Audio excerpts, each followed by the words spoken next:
উর্বর এই ভূমি বাংলাদেশ, এই বাংলাদেশের মধ্যে বিশ্বস্তম হয় যে বাংলাদেশের মধ্যে যে বিষয়টার জন্য আমাদের সংগ্রাম আন্দোলন শুরু হয়েছিল সেটা হয়েছিল কি এর প্রতিবাদে ইসলামী ছাত্র আন্দোলন বাংলাদেশ আমাদের আমির যদি ঘোষণা দেয় ইসলামী ছাত্র আন্দোলন বাংলাদেশ সামনে 690 খ্রিস্টাব্দে বাংলাদেশে ইসলাম এসে পৌঁছেছে।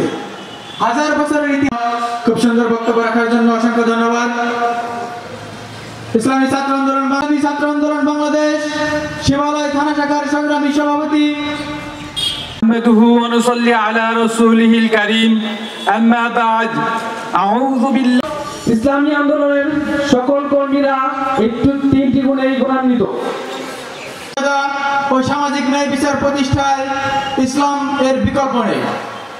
এই দেশে বিভক্ত হয়েছিল, একটি হয়েছিল ভারত আর একটি হয়েছিল পাকিস্তান। ও সংরক্ষণের লক্ষ্যে আজীবন ইসলামী আন্দোলনের সাথে সম্পৃক্ত থাকবো। আল্লাহ তাআলা আমাকে এই ওয়াদা পালনের তৌফিক দান করুন। رب ارحمهما كما ربياني صغيرا رب العزة عما يصفون وسلام على المرسلين الحمد لله আমরা জানি যে ইসলামের ক্ষুদ্র থেকে ক্ষুদ্র ব্যক্তি, পরিবার, সামাজিক এবং রাষ্ট্রীয় জীবনে ইসলামের সুনির্দিষ্ট বিধান আছে।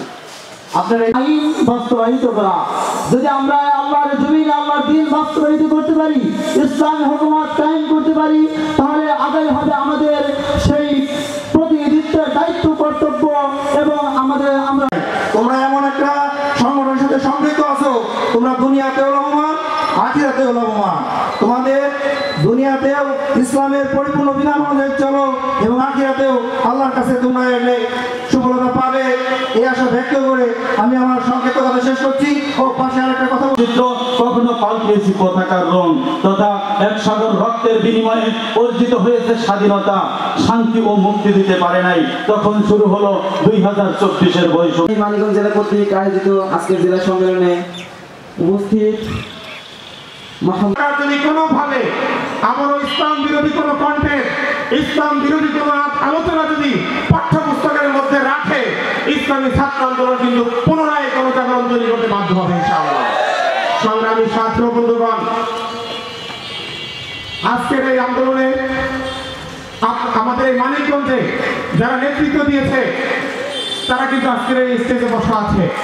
আগামীর মানিকগঞ্জ বিনির্মাণে, আগামীর বাংলাদেশ বিনির্মাণে এই মানিকগঞ্জের ছাত্র নেতৃবৃন্দ, যুব নেতৃবৃন্দ এবং যারা আছেন সবাই মিলে ঐক্যবদ্ধ হয়ে কাজ করবেন সেই প্রত্যাশা সবার কাছে জ্ঞাপন করছি।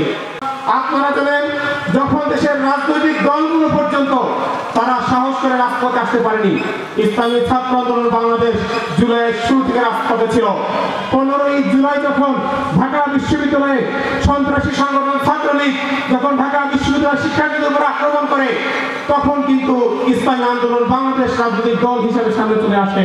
তারা বিবৃতি দেয়, 17 জুলাই প্রোগ্রাম করে এবং যদি রাজপথের কথা বলেন, অফিসিয়ালি স্বীকৃতি দিয়ে সর্বপ্রথম রাজনৈতিক দলগুলোর মধ্য থেকে রাজপথে ছিল ইসলামী আন্দোলন বাংলাদেশ। আপনারা জানেন